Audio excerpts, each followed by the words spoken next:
Ok, bueno, estamos en un nuevo programa de Tiempo Ahora. Eh, Hemos denominado esta serie de videos que vamos a hacer o de transmisiones que vamos a hacer, el futuro ahora, haciendo más o menos una comparación con el nombre del programa. Y vamos a tener varios capítulos. ¿Cuál es la idea de esta serie de programas? Es imaginar el futuro que nos espera después de esta situación que estamos pasando, encontrar claves también en el pasado. Y entonces hoy vamos a hablar del futuro que nos espera como un primer capítulo de esta serie de transmisiones que vamos a hacer. Eh, a partir de este programa trataremos de hablar sobre lo que nos espera después de la pandemia. No son pocos los que especulan con un colapso total de la humanidad, el apocalipsis, los días.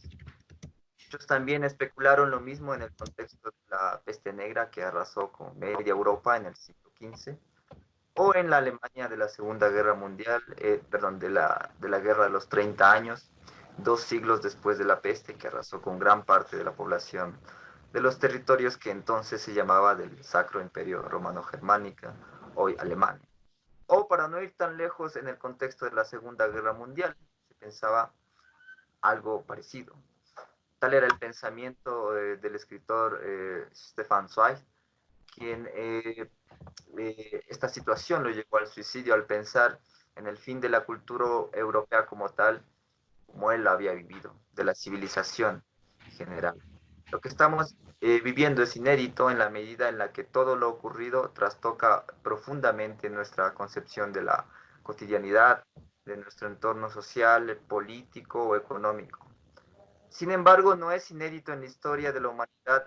Por supuesto, estamos enfrentando una pandemia mundial. Nunca se había registrado alguna enfermedad de este alcance global. Pero si pensamos en el contexto de un planeta globalizado y tomamos como referencia los múltiples avisos de científicos y expertos que anunciaban la posibilidad de una pandemia de la magnitud que estamos enfrentando, entonces nos enfrentamos a algo que no nos es extraño del todo, es decir, no nos es extraño desde el punto de vista de quien está consciente que es totalmente posible que algo así pueda ocurrir, pero prefiere visualizarlo en una película de ficción, apocalíptica o de zombies, y al mismo tiempo no nos es extraño y perturbable el horror que golpea a nuestras puertas, que camina detrás de nosotros, el cual oímos sus pisadas cercándonos, el horror de ver cadáveres en las calles de una ciudad como Guayaquil y la sensación de una indefensión posible y probable. Es duro también, pero necesario pensar en que el futuro que nos espera ya no será el mismo que su tiempo antecedente. Algunos piensan que el COVID-19 ha inaugurado verdaderamente el siglo XXI, como ningún otro evento, tal como la Revolución Francesa inauguraría, por ejemplo, la modernidad, o la Primera Guerra Mundial nos llevaría al espanto del siglo XX. Es necesario plantearse la idea de qué futuro nos espera después de esta pandemia global. Estamos en tiempo ahora hablando sobre el futuro que nos espera después de la pandemia. ¿Cómo estás, Brian? ¿Qué tal, René? En casa, ¿qué más puedo decir? Sí, Bueno, como todos estamos en una cuarentena casi global, podríamos decir. Para realizar este programa nos hemos basado en el artículo que se denomina Cuatro Futuros de Alejandro Galliano del portal Panamá. El artículo no hace alusión al COVID-19, presumiblemente, porque no estoy seguro, fue eh, escrito con anterioridad. Ujú. sí, yo puedo hacer una precisación sobre este artículo. Precisamente Alejandro Galeano es un escritor argentino que está vinculado a la tendencia conocida como el aceleracionismo.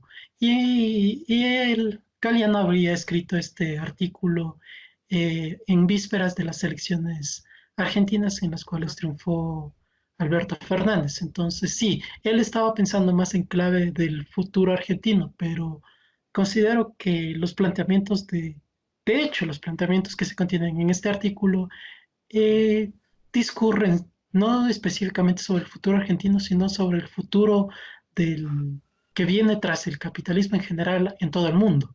Ujú.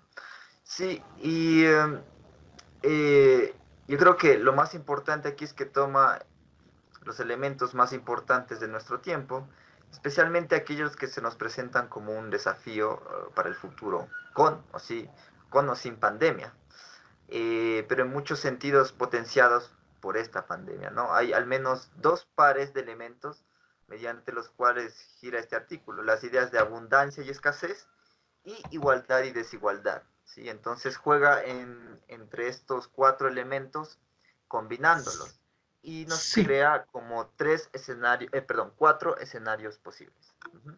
sí, a manera de un plano cartesiano, es decir, en el cual el un eje viene a representar los extremos escasez y abundancia y el otro eje viene a representar los extremos igualdad y desigualdad. Entonces, con base en esta suerte de plano cartesiano, tendríamos cuatro futuros que podríamos ir imaginando, que sería por un lado el futuro escasez-desigualdad, el futuro escasez con igualdad, el futuro abundancia con desigualdad y por último el futuro que le interesa al autor y que también nosotros apostaríamos a poder realizarlo, que sería el futuro con abundancia e igualdad. Ujú. Bien, entonces quisieras empezar por el primero.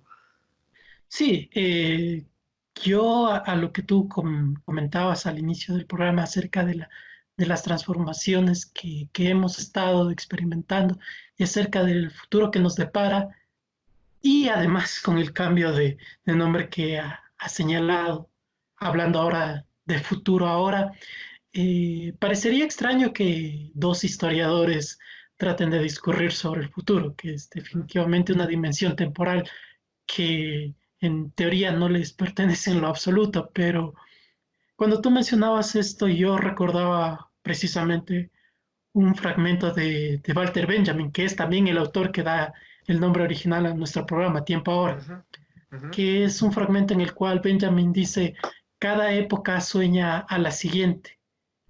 Sí. Benjamin, a su vez, esto es interesante notarlo que esta frase que enuncia Benjamin no proviene de él, sino que proviene de un historiador, que es el francés Jules Michelet, que es un Ujú. historiador de la época que escribió sobre la Revolución Francesa y que es reconocido justamente por el mérito de haber traído a cuestión una historia que ya no se preocupa solamente por los reyes y por la Ujú. monarquía, por las grandes figuras, sino que fue uno de los primeros historiadores que se interesó en traer a la historia nuevos personajes como eh, la tierra, el pueblo, las Ujú. mujeres, el mar, es decir, ampliar el horizonte de lo que puede pensar y decir la historia. Ahora bien, con esta pequeña aclaración, quería señalar justamente la pertinencia de realizar a través de la historia pensamientos sobre el futuro, es decir, de pensar en el futuro desde un programa que está originalmente orientado hacia la historia. Bien, Ujú. con esta pequeña aclaración, eh, quería empezar justamente con el primer horizonte que habíamos señalado, el horizonte que estaría marcado por la escasez y la desigualdad, es decir, podríamos decirlo, el horizonte que pinta de la manera más sombría, eh, Ujú. de alguna manera. Entonces, podemos recuperar justamente una vez más acontecimientos recientes. Eh, para empezar, podemos mencionar justamente las transformaciones que hemos vivido, sobre todo en esta última década. Bueno, aproximadamente en los últimos 10 años. Estaba Ujú. pensando, por ejemplo, en lo que empezó a ocurrir a partir de la crisis financiera del 2008, los movimientos que Sí. surgieron en Estados Unidos de Occupy Wall Street, eh, En y España. posteriormente las transformaciones. Ajá, ciertamente. Movimiento de los indignados, mal no recuerdo, que fue en el 2014, Ujú. las dificultades que atravesó Grecia en el 2008 con la crisis, Ujú. justamente también que en ese momento ya vimos algo que se está repitiendo ahora, que la Unión Europea abandona a miembros suyos a su suerte. Si en el 2008 fue Grecia, en este momento estamos viendo cómo pasa esto Con con España, España y con... el sur bueno, otra vez se repite el norte contra el sur. Y también Ajá. demarcaría en este horizonte algo que ya hemos visto, como tú dices, la caída o, sí, podríamos decir, la caída en desgracia del sistema político, económico del bienestar, ¿no?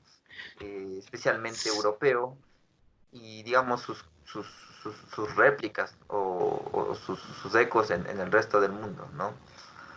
Sí, precisamente aquí quería traer a cuestión algo que habíamos mencionado en nuestro programa sobre el neoliberalismo, eh, para recordar justamente que habíamos señalado de haciendo como una historia muy sintetizada del neoliberalismo, que el primer neoliberalismo, el que viene en la década de los 80, estuvo caracterizado justamente por esta arremetida contra el estado de bienestar. El segundo neoliberalismo, que es el de la década de los 90 y de la década de los 2000, que es un neoliberalismo triunfante, en el cual se hacen concesiones y se abre a ideas acerca de la multiculturalidad, las libertades sexuales, etcétera. Y que este tercer neoliberalismo, que justamente se inaugura más o menos desde la década, desde el 2008, es Ujú. justamente un neoliberalismo que se caracteriza de nuevo por una arremetida social y política en la cual se nos presenta justamente estas ideas de escasez, de crisis, de inestabilidad. Ajá, Precarización laboral, ajá. eh, recortes a los programas sociales, a la salud, la educación, especialmente a la salud, que estamos ahora padeciéndola, ¿no? Ujú. Entonces, justamente en medio de este panorama de crisis de general que se percibe del capitalismo en los años recientes, hemos visto cómo eso también se ha visto reflejado en transformaciones políticas. Vimos en el 2016 que para sorpresa de muchas personas llegó a la presidencia Donald Trump con un discurso que algunas personas califican de populista, en fin, no, eh, con una retórica que apela a un pasado idealizado estadounidense, justamente esa premisa de Make America Great Again, es decir, hacer de los Estados Unidos grande otra vez. Una idea de un pasado grandioso que no se vería reflejada en este presente, justamente por las amenazas que estarían en este presente, que según Donald Trump estarían representadas por la inmigración, por China, etcétera, etcétera. Eh, y justamente también hemos visto que aquellos teóricos que hablan de los populismos, un término con el cual yo no me siento muy cómodo, pero bueno, eh, también apuntan a otras figuras políticas que también han despuntado en medio de estas transformaciones económicas, como por ejemplo el caso de Marine Le Pen en Francia o el caso de, recordémoslo también de nuestro último programa, el caso de Vladimir Putin en Ujú. Rusia.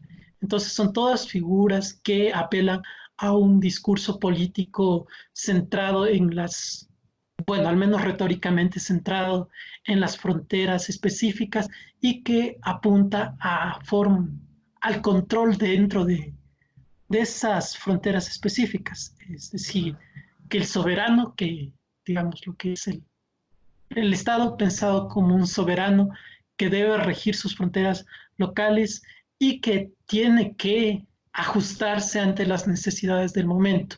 Entonces, de nuevo, es esto de simplemente garantizar el Estado y para ciertos grupos, y esto resulta mucho más evidente en los Estados Unidos, en los cuales justamente esta apuesta de Make America Great Again obviamente no es para toda la población estadounidense, sino para aquellos que se consideran meritorios de los Estados Unidos, lo cual obviamente deja excluida a grandes poblaciones como son las poblaciones Migrantes, afroestadounidenses, sí. las poblaciones nativas, los migrantes, es decir, siempre identificar un otro que se está oponiendo a nuestro bienestar y que es a ese otro al que tenemos que excluir para mantener un cierto bienestar en medida de esta crisis del capitalismo. Y claro, en este discurso lo que nunca se pone en duda es que las corporaciones y el poder financiero va a mantenerse en su lugar. Es decir, de nuevo, un discurso acerca de la escasez que sin embargo mantiene las desigualdades que favorecen a los poderosos. Y creo que también, o creo que se lo hace, se menciona que el poder político está sobre ellos, también Uh -huh, está sobre el control de ellos, pero más bien retóricamente, ¿no? Es decir, Trump uh -huh, al principio de su mandato hablaba sobre regresar a las empresas a Estados Unidos, traer las empresas que estaban en México, en otros países, pero todo en general se diluyó muy rápidamente y sí, se afirmaba simplemente como una forma de retórica nacionalista, populista, tampoco me gusta el término, pero se lo ha mencionado así. Pero en general dejaba intocable a muchas estructuras, como tú lo decías. Y claro, ese es el reflejo también de por qué no ha tenido, al menos Trump, oposición o una gran oposición por parte de estas grandes estructuras, estas grandes corporaciones económicas. Al contrario, ha habido un uh -huh, apoyo, ha habido un uh -huh. apoyo. Sí, Sí. es decir, digámoslo dentro, en el caso de los países del centro de la economía mundial como Estados Unidos, hay esta idea y es justamente una idea que está subyacente bastante en la retórica de quienes apoyan a Trump, de que es Occidente el cual se halla en amenaza frente a otros, sean los musulmanes, sea el comercio Ujú, chino, etcétera, ujú, etcétera. Y ahora tan solo para traer un poco al caso local, igualmente estaba pensando en las experiencias latinoamericanas de los años recientes, es ujú, decir, después de los gobiernos progresistas que hemos tenido en ujú, los años recientes, justamente ha habido una arremetida de gobiernos de derecha que ujú. estamos viendo y experimentando actualmente en varios países. Bolsonaro en Brasil, lo que hubo en el 2015 con Macri en Argentina, también aquí en el Ecuador actualmente con el gobierno de Lenin Moreno. Y pensaba específicamente en el gobierno de Macri porque también Macri culpaba al pasado de una pesada herencia del pasado, Ujú. que en el pasado supuestamente hubo demasiado gasto, y Sí, que y de nuevo es sí, casi en estos últimos tiempos vemos esa misma retórica de la escasez, ¿no? sí, Esta escasez de recursos de los cuales los que debemos hacer uso solo es una minoría, como en Estados Unidos, o bueno, una parte de la población como población blanca, eh, excluyendo a la migrante, y en Argentina igual, ¿no? Lo cual suena paradójico también en Argentina, un país que puede producir alimentos para alimentar 5 veces a la población argentina, pero habla de escasez y habla de específicamente de una retórica de la herencia derroche del pasada, gobierno. que es tan Ajá. pasada que no se puede avanzar y que se tiene que desmontar todo y precarizar todo porque hay escasez. Lo mismo ha ocurrido Sí, aquí, lo vemos sí, y aquí lo que decían de la deuda, del gran endeudamiento, del derroche del gobierno anterior, es decir, que se gastaron recursos que no existían y que por culpa de ese gasto, de ese derroche, ahora nosotros tenemos que pagar las consecuencias. Y dentro de esta retórica, justamente los que nunca salen afectados son los poderosos, como vimos el año sí, anterior, de que los además únicos que... son los catalizadores de la riqueza, ¿no? Ajá. Eh, de cierta forma, y jamás se les va a tocar. Entonces, Eh, sí, eso es en breves rasgos lo que sintetizaría esta proyección de futuro basada en el horizonte de desigualdad y escasez. que muchos dicen que a partir o después de esta pandemia se va a profundizar, ¿no? Entonces, un escenario Ujú. muy sombrío es este, ¿no? El más Del que sombrío, sí. más sombrío del que algunos afirman que después la pandemia, justamente se va a profundizar el escenario de desigualdad, es decir, ricos que no se van a ver muy poco afectados, que van a ser incluso más poderosos y una desigualdad mucho más grande. Eh, Bien, entonces este sería como un escenario, el primer escenario, bastante sombrío. Otro escenario, el segundo, plantea este artículo, habla acerca de la escasez e igualdad. Y más bien, lo que se plantea aquí dentro de este segundo escenario es más bien un conjunto de ideas que se han promovido, especialmente en los últimos años, y especialmente desde el punto de vista de ciertas corrientes más bien ecologistas, y claro, con el contexto del cambio del calentamiento global y la desigualdad que a partir de eso también ha generado. Entonces, es un escenario que se ha planteado muchas veces desde ciertos movimientos ecologistas o sociales, y creo que aquí, bueno, hay muchas perspectivas, ¿no? No han sido extrañas, creo que para nadie, porque hay como propuestas de todos los colores, se puede decir, de todos los sabores. Eh, Ujú, para no ir muy lejos, una de estas propuestas se ha planteado desde el mundo andino, desde la cosmología ujú. andina, unido a la política y a las transformaciones de los últimos años, que es el summa causa. Y también ha habido otro tipo de este mismo propuestas en toda, se puede decir, la América que se podría configurar como de movimientos indígenas. En México también existe algo parecido. También ha habido como una voz bastante clara a partir de propuestas como los decoloniales, postcoloniales, a partir también de estos ejemplos que se pueden traducir como en ideas sobre el futuro, observando el pasado, pero también idealizando el pasado a partir de experiencias de pueblos indígenas en la Amazonía, en los Andes, etcétera, ¿no? Entonces podemos aquí hablar de estos dos escenarios, es decir, sí, escasez porque este escenario o las personas que piensan en este escenario afirman que el mundo globalizado, excesivamente contaminado, necesita volver a un periodo de escasez, es decir, acabar con el consumismo, acabar con la explotación excesiva de recursos, pero que al mismo tiempo esto forme parte de un pacto de igualdad. ¿Sí? Eh, no sé hasta qué punto ha sido acogido esta perspectiva, porque hay, como dije, hay de todo, ¿no? Hay también una parte económica que habla no solo del punto de vista más ortodoxo, que se podría decir, económico e incluso neoliberal, que es del crecimiento perpetuo, que básicamente en los últimos años se ha comprobado que es inexistente crecer siempre y crecer indefinidamente, porque solo existe un planeta y los recursos se van a acabar, y se ha propuesto al contrario una corriente decrecionista.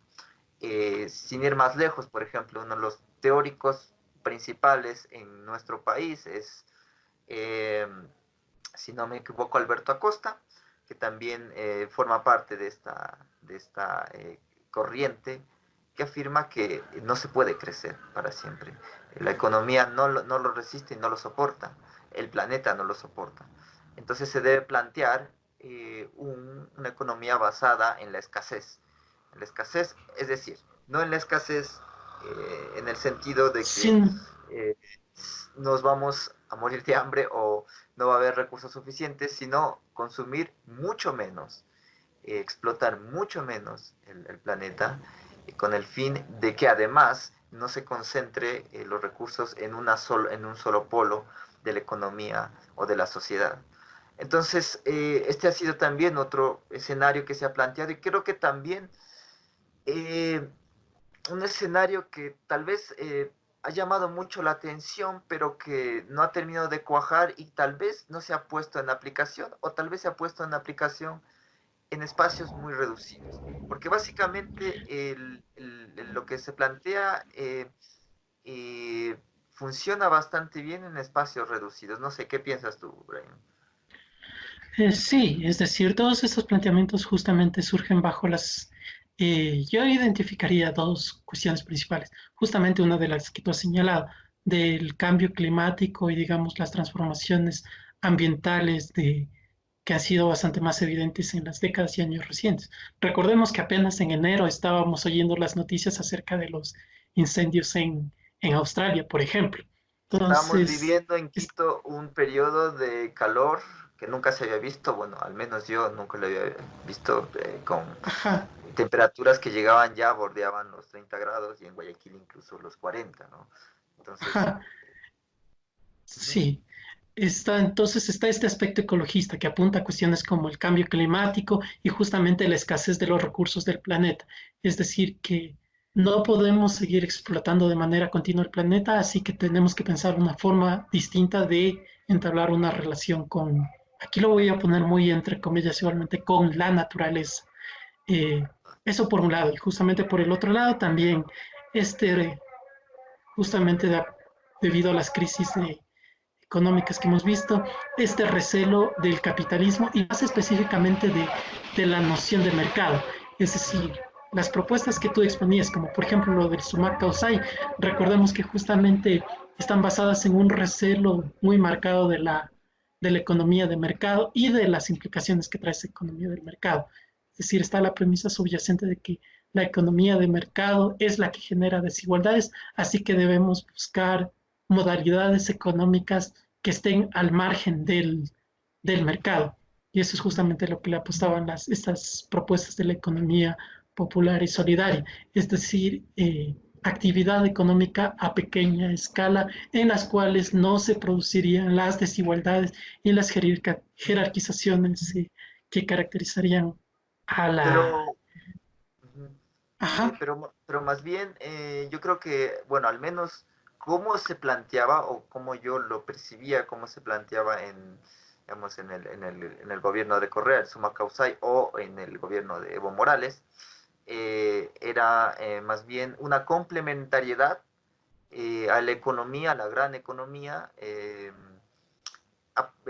una complementariedad, es decir, el reconocimiento de la existencia de una economía pequeña que se basaba en algunos otros términos económicos no, digamos, por decirlo así, no tan ortodoxos como los de la economía capitalista, sino que mezclaba otro tipo de elementos como la solidaridad, eh, muy típica y propia de los pueblos andinos, pero más no trataba de desmontar totalmente el No, sistema no, capitalista y sí, sí, extractivista. sí, sí, Por eso sí, lo sí. mencionaba así como la cuestión de que la forma en que se ha tratado de aplicar más bien es como una complementariedad o un reconocimiento de No, sí, aquella sí, diversidad de sí. formas de producir y además de comerciar, ¿no? Sí, Pero, sí, o pero, sea, ujú, por pero eso creo, justamente era lo que señalaba, es decir, que esto es más una idea es un proyecto, digámoslo, pero claro, evidentemente en lo que efectivamente se ha realizado en los países que han apelado en mayor o menor medida a esta noción, por ejemplo, el summa causai, que tú mencionas, que es Ecuador y Bolivia, sí, de hecho, es decir, summa causai nunca se, se planteó como un proyecto destinado a reemplazar por completo a la economía del mercado, sino como un espacio aparte, digámoslo, por fuera de la economía de mercado. Sí, sí. sí, pero para matizar un poco, también existen, o sea, a partir de esas mismas experiencias, eh, las propuestas mucho más radicales. Es decir, sí existe también ideas y también bastantes seguidores de la idea de que se tiene que acabar con, se tiene que aplicar esto a nivel global.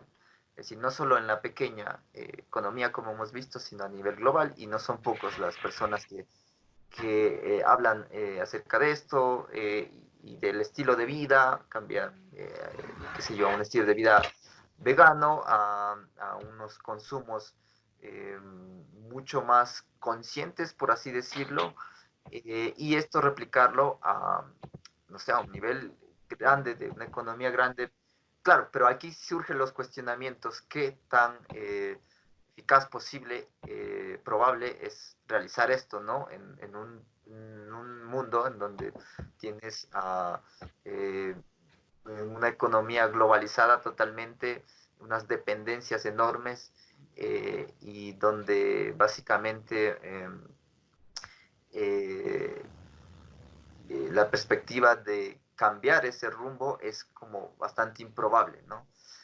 Y bueno, No, entonces, y tan solo para cerrar lo que tú señalabas, y trayéndolo al caso local, es, no sé, cuanto menos un poco irónico pensar en nuestros países en los cuales todavía están muy marcadas las desigualdades y las situaciones de pobreza, uh-huh, y justamente por esa desigualdad son mucho más marcadas las realidades de pobreza y exclusión. Resulta un poco irónico en nuestras realidades decir a estas personas, no podemos garantizar suficiente bienestar, así que tenemos que consumir menos y crecer menos. Entonces, sí uh-huh. es un poco complicado justamente también Sí, eh, es apostar un, pleno.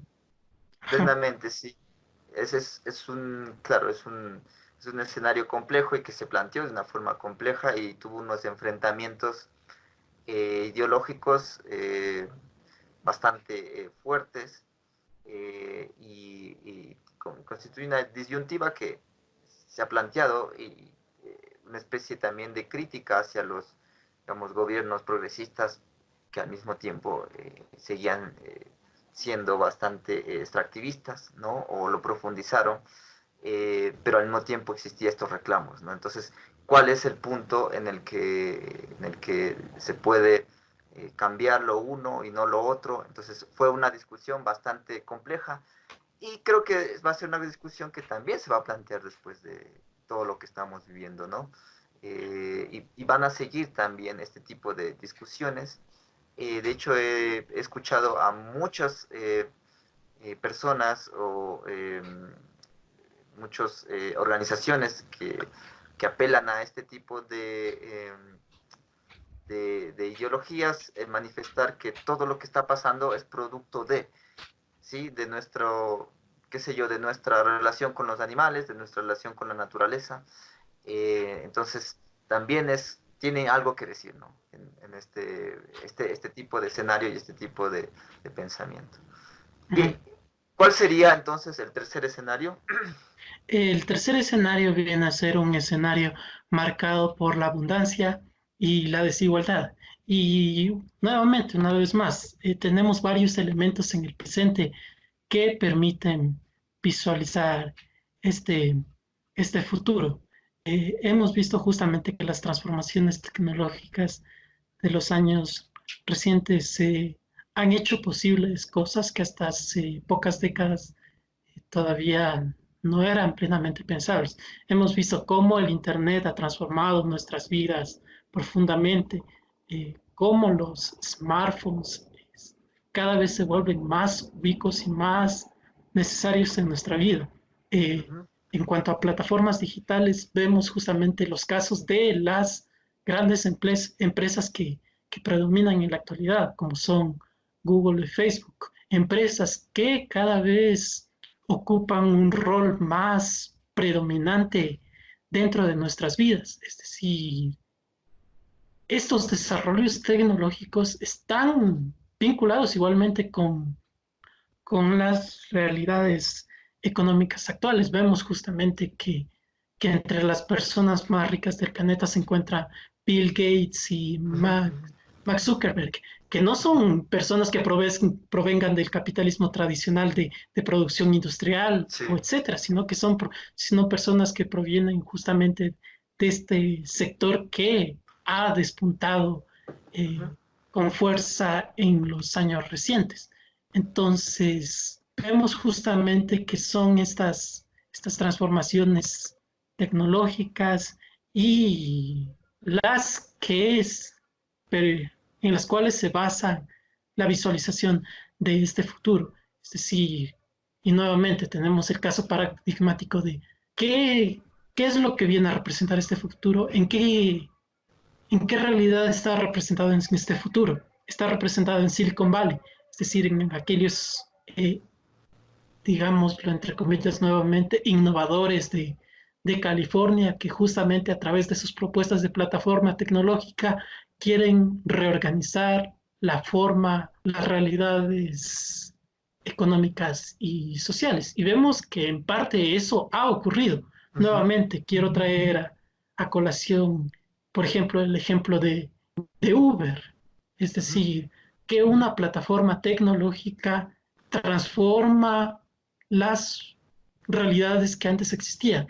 Es decir, a través de esta plataforma tecnológica vienen a participar en la economía, en este caso del transporte, eh, trabajadores precarizados, o lo que vemos mucho más también en nuestra realidad, es decir, los repartidores de Uber Eats, de Rappi, de Globo, es decir, personas precarizadas que justamente se insertan en la economía a través de plataformas tecnológicas.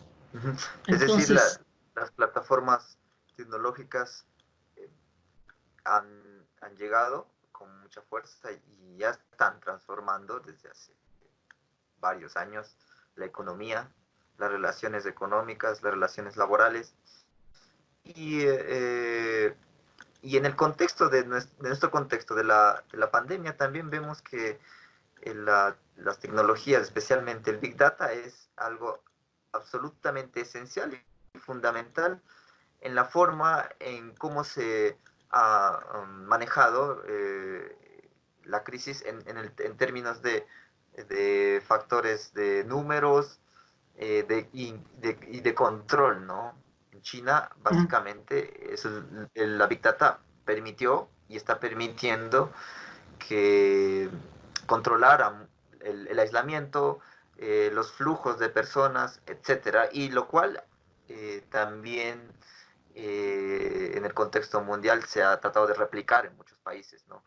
Entonces sí, la cuestión también sería la importancia de esto y en qué contextos funciona como una forma de explotación masiva y en otros contextos cómo forma cómo conforma una cuestión esencial, se podría decir, para el control o evitar la propagación de la pandemia, ¿no? Tiene eh, no sé, sus claros y oscuros. sí, aquí quiero hacer un par de precisiones justamente. Aquí ya habíamos señalado los dos paradigmas del Big Data y de estas transformaciones tecnológicas. Yo había mencionado a Silicon Valley, tú acabas de traer a colación el ejemplo de China. Tan solo puntualizo una pequeña diferencia entre estos dos casos. En el caso de Silicon Valley, lo que vemos es que son, eh, digámoslo, plataformas que quieren ampliar su control sobre la realidad y que ven que justamente el Estado es una barrera dentro de ese afán. Y hemos visto justamente cómo estas plataformas de Silicon Valley, como de nuevo Facebook, Google, han ido penetrando e inclusive han llegado a incidir en esta realidad. Vimos justamente también, no recuerdo si fue el año anterior o hace 2 años, el escándalo de Cambridge Analytica. Es decir, Facebook había vendido la información de sus usuarios y justamente, y esta venta de información tuvo repercusiones políticas, como fue en las elecciones estadounidenses del 2016. Es decir, en el caso estadounidense lo que vemos son plataformas tecnológicas que quieren extender su rango de acción en la realidad, llegando inclusive a afectar la política y nuestra participación pública. En el caso de China, lo que ocurre, en cambio, es que las plataformas surgen desde el gobierno. Es decir, el Internet no surgió, digámoslo, de manera separada, sino que el Internet surgió y se desarrolló a partir del gobierno. Y es justamente esto lo que permitió que el Partido Comunista Chino y el gobierno chino en general justamente tenga un rango de acción bastante amplio en lo que tiene que ver a plataformas tecnológicas. Y bueno, en este caso con lo que ha ocurrido con el coronavirus, esto ha jugado a su favor porque le ha permitido justamente rastrear y, digámoslo, en cierta medida llegar a controlar la situación originada por el coronavirus. Bien, hecha esta precisión, justamente lo que quería señalar es que, y de nuevo retomando más sobre todo el caso de Silicon Valley, de las plataformas eh, de los países desarrollados, de Estados Unidos y bueno, también en cierta medida de nuestros países, lo que vemos es que estas plataformas, lejos de garantizar una, digámoslo, formas de emancipación social, lo que han hecho es reforzar jerarquías. Y eso lo vemos muy claramente en nuestros casos locales con las plataformas como Globo o Uber Eats. ¿Qué es lo que estamos viendo? Que justamente a través de estas plataformas se ratifica, digamos, las desigualdades, es decir, los propietarios de estas plataformas son los que obtienen las ganancias, mientras que los trabajadores, que son los que realizan todo el esfuerzo, están situados en una situación de precariedad. Ujú. Entonces, Sí, entonces, pero al mismo tiempo existe la sensación, por eso este escenario plantea la abundancia, de que esta sensación de abundancia también para los trabajadores, es decir, la idea cómo se vende ese trabajo autónomo pero muy precarizado es la idea de, de que tú eres tu propio jefe, de que es tu tiempo y ciertamente de una falsa libertad, libertad de trabajar o no trabajar, eh, pero al mismo tiempo obviamente esa libertad cuando se le aplica a la realidad, es una libertad que es bastante vana, ¿no? Porque no tienes ninguna seguridad y nada, todo esto no te asegura nada, hay un impersonalismo total, no sabes para quién trabajas y la persona para quien trabajas o el conglomerado para el quien trabajas, básicamente no le importas y es un número más, ¿no? Entonces, de ajá, cierta forma, es la forma como también se ha ganado bastante popularidad y la irrupción de todo esto, ¿sí? Es decir, de aparentemente no ser algo tradicional, como un trabajo tradicional común, como lo conocemos nosotros hasta este momento, de promocionarse como y hacer uso de absolutamente todo lo que podemos ver en nuestro tiempo, es decir, el marketing, las imágenes, eh, todas estas ideas, pero al mismo tiempo es, como dije, eh, nuevas formas renovadas de explotación, ¿no? Lo que estamos viendo. Entonces, claro, sí, el escenario nos plantea esos dos formas y también ideológicamente, igual que habíamos hablado acerca de la escasez e igualdad, también existe una ideología muy clara identificada también en varias tendencias políticas, especialmente en los llamados libertarios, ¿sí? Que ajá, es más o menos un liberalismo un poco más neoliberal, pero renovado, se puede decir, o con otro nombre, pero también que aplica mucho estas cuestiones, ¿no? Las redes sociales, la tecnología, y que de alguna forma también se quiere adherir a ciertas formas o derechos, digamos, sociales que se han políticos sociales que se han ganado en los últimos, o se han reconocido en los últimos años, como las libertades sexuales, por ejemplo, de las minorías sexuales, o todas estas formas nuevas de convivir, que sí las reconocen porque obviamente forman parte de todo este conglomerado de desarrollo tecnológico, de una confianza en la tecnología, en la ciencia, etcétera. Pero al mismo tiempo, claro, como habíamos visto, pro, promueven una jerarquización, como tú decías, y de todas formas una desigualdad profunda. sí. Y bueno, creo que con esta revisión ya podemos pasar al último horizonte, que sería el más optimista y el cual trataríamos de apostar que pudiese concretarse, ¿no? Ujú. Sí, entonces hablamos del el escenario que básicamente habla sobre la abundancia y la igualdad. Entonces, claro, teníamos más o menos como estos dos elementos entre un positivo y un negativo, ¿sí? Un Ujú. negativo. Y aquí hablamos de dos positivos, ¿no? Eh, abundancia e igualdad. Entonces, ¿a qué nos referimos? Pues básicamente a un escenario en donde, eh, es decir, exista abundancia o exista un mejor reparto de los recursos en la mayor de cantidad de personas posibles. Lo cual, claro, eh,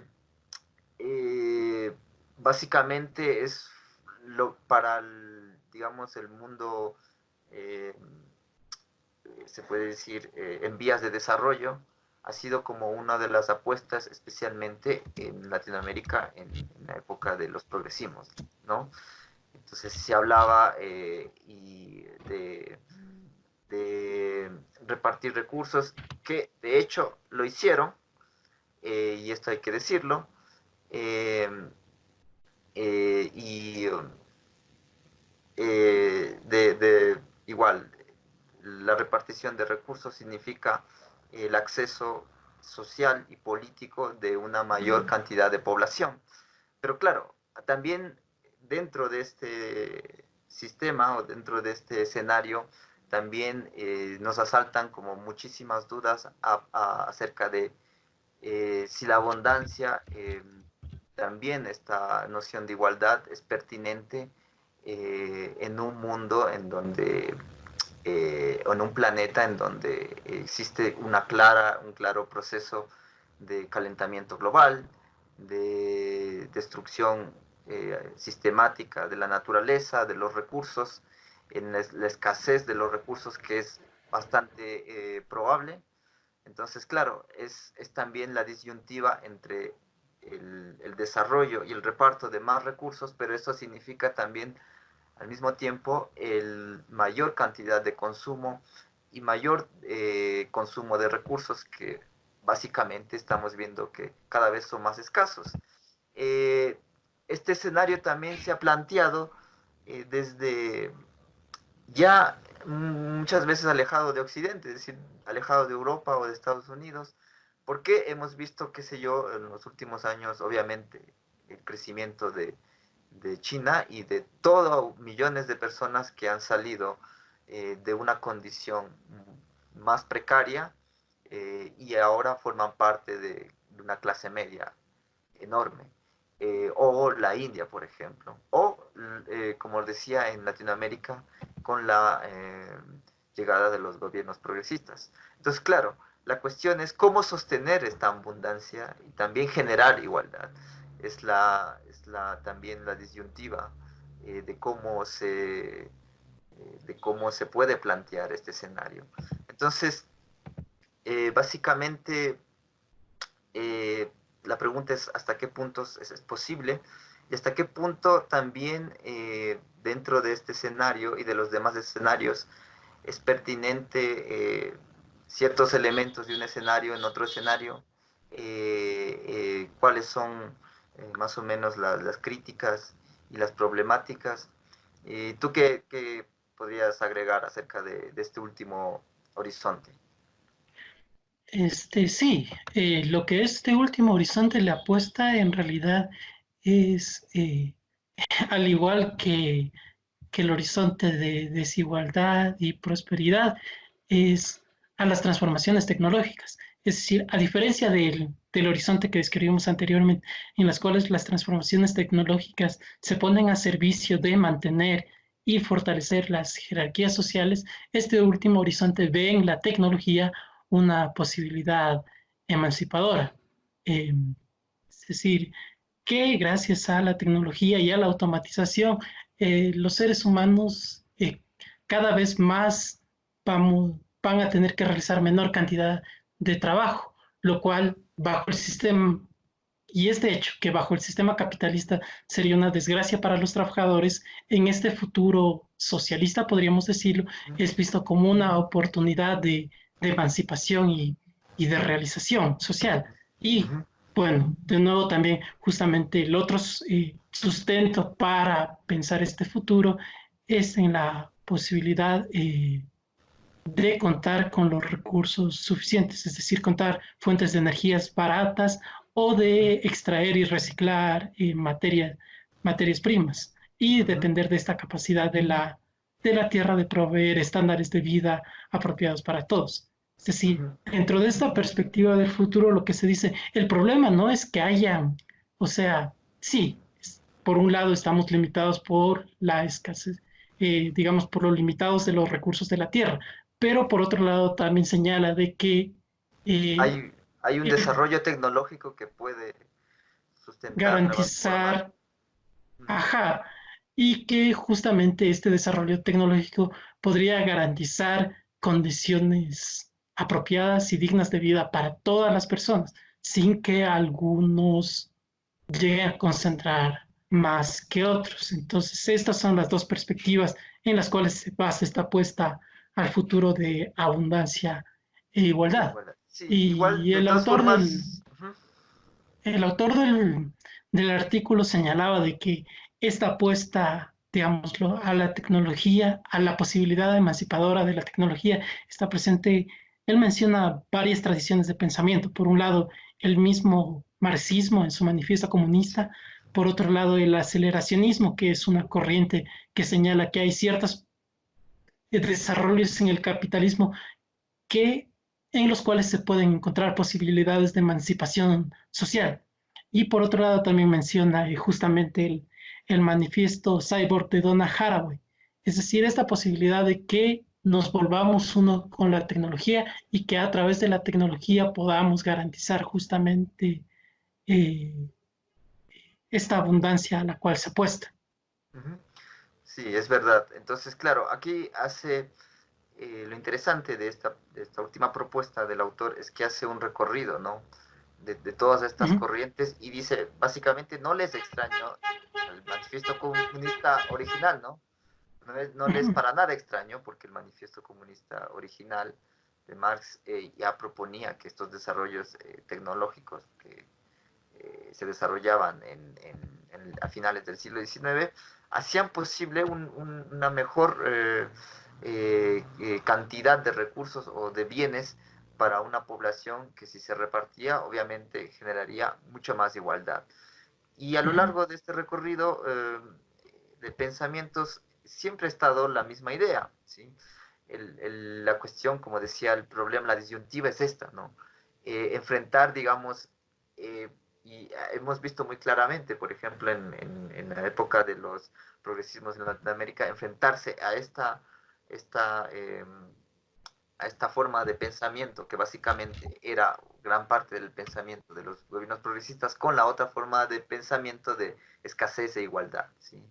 Es decir, uh -huh, el enfrentamiento entre gobiernos que querían una mejor repartición de la riqueza, vías, porque no había muchas posibilidades, pero una de las posibilidades que sí en ese momento eran posibles, y bueno, que en Latinoamérica ha sido constantemente, era el extractivismo, pero que ellos lo mencionaban como responsable, equitativo, etcétera, ¿no?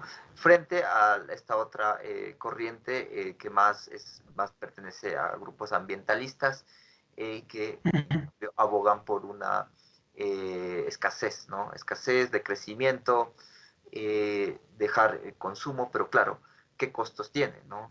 Y uh -huh, a nivel también de desarrollo tecnológico, eh, también la disyuntiva de que en realidad las tecnologías pueden solventar esta abundancia o no, ¿no? Entonces nos enfrentamos, básicamente lo que hemos hecho en este programa es abordar un poco de qué futuro en general nos espera.